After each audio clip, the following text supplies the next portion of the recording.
I've been saying for a while, if you're a friend of the show, if you're not, go to jointimblack.com, because that's where you become a friend to the show, where you become a member of the show. Because if you were a member, you know I've been supporting police reform forever. I didn't start with George Floyd. I didn't start with Breonna Taylor.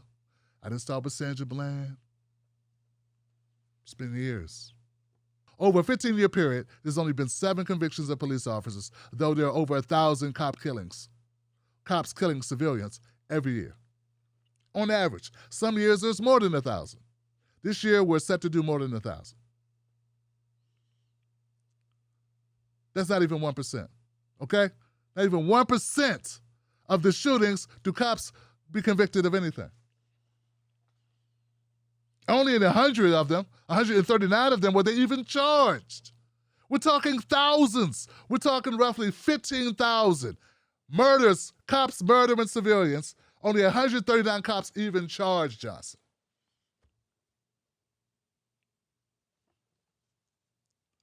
One of the problems I think we have with ending qualified immunity, which would make it more possible for us to hold cops accountable, literally hold them accountable instead of them being immune, but them being able to be charged. This is the way we must go. We must end qualified immunity in order to get there. And one of the barriers to that, at least I've been told, is that white people are not aware that their kids die too.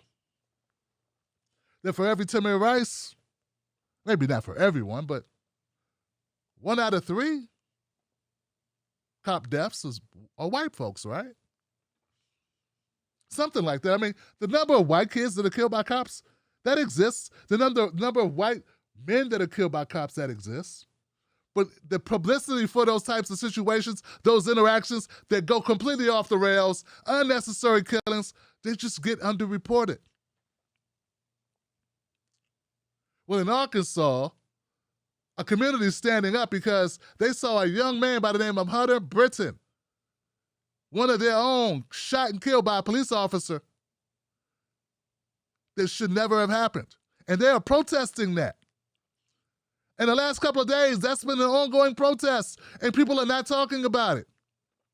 Once again, in order for us, this channel is about galvanizing around changes that matter, whether they're legislative or grassroots, changes that we can implement and impact that will make a change and make some physical gains, some tangible gains that make life better for us, our children, our children's children, children of our neighbors, and some kids will never know.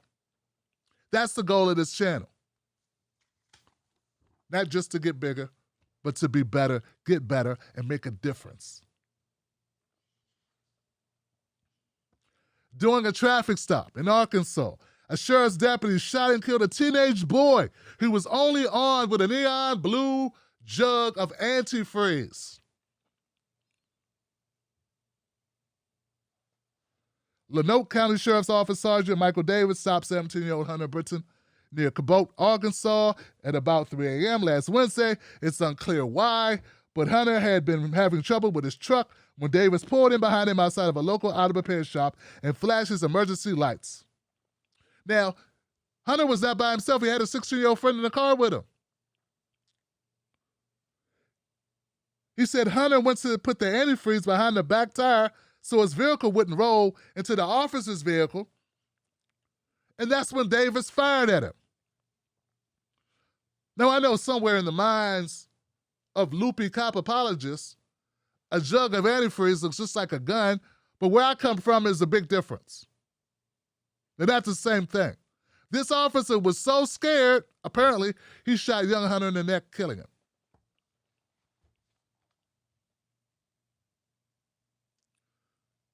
The community there is outraged, as they should be, and they've been protesting for days, as I stated earlier.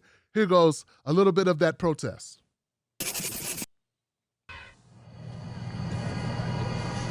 Well, Kevin, things much quieter tonight. I want to go ahead and show you these protesters here in the parking lot at the Lonoke County Sheriff's Office tonight. This group says they want to focus solely on Hunter's memory tonight. And here behind me, the Sheriff John Staley just got done meeting with friends and family out here. You can hear them out here now chanting justice for Hunter. He told them, quote, "I am the most transparent sheriff around. Let's take a listen to some of this really quick. Hang on.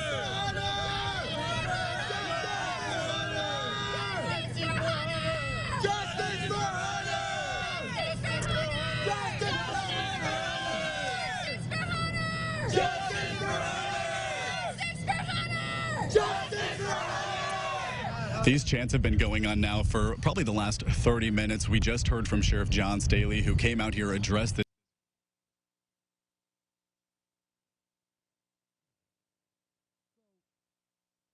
What I found most ironic about this is that Hunter had been up working on, he was a NASCAR driver, an aspiring NASCAR driver, right? And the young man was working on his truck. He had just put in a new transmission. He said, but the transmission was slipping. They had just pulled out of the auto repair shop. Okay? He had just fixed his transmission, taken the truck out for a test drive when Davis pulled him over, according to the teen riding with Hunter, and his uncle's knowledge of this incident. The shifting linkage in the truck was messed up, so when they pulled up, the truck was rolling backwards. Hunter got out to stop the truck from hitting the officer's vehicle. He grabbed his antifreeze, and that's when Officer Davis fired.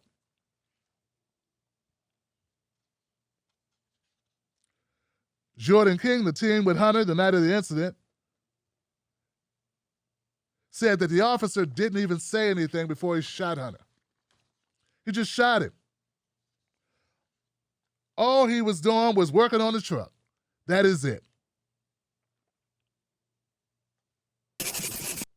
So, folks, it's happening. It's happening. People are responding to it. What's going on with the police? I suspect they have been responding. It's just the lack of coverage of these events. Because I don't care who you are, if someone shoots your son, someone shoots your daughter, someone shoots your husband, someone shoots your father, you're upset about it, whether it be somebody in the street or if it be an officer. And the difference is we don't pay salaries of people in the street. They're not given a license to serve and protect. They haven't taken an oath. They haven't been trained. They are just people. Cops are held to a higher standard, and they should be. People say, Tim, when will this all stop? When will police brutality stop? When will it end? When we end qualified immunity?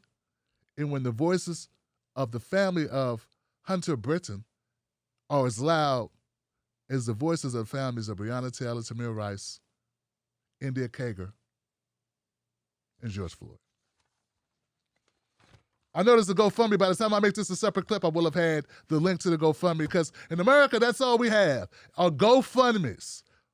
No fucking justice, just GoFundMes. No health care, just GoFundMes. It's fucking disgusting, man. Let me ask you something. Do they know us? When I say they, I mean the talking heads on cable news. Do they know you? I mean, they talk about the world as if it's a sport. They play political games, report on our pain, rack our brain to feed the stock exchange, but do they know us? Do they know what we care about? Nope. They're too far away. They can't see us. They can't feel us. They can't relate to us. See, when you want to know what's going on in your world, trust someone who lives in your world. Subscribe.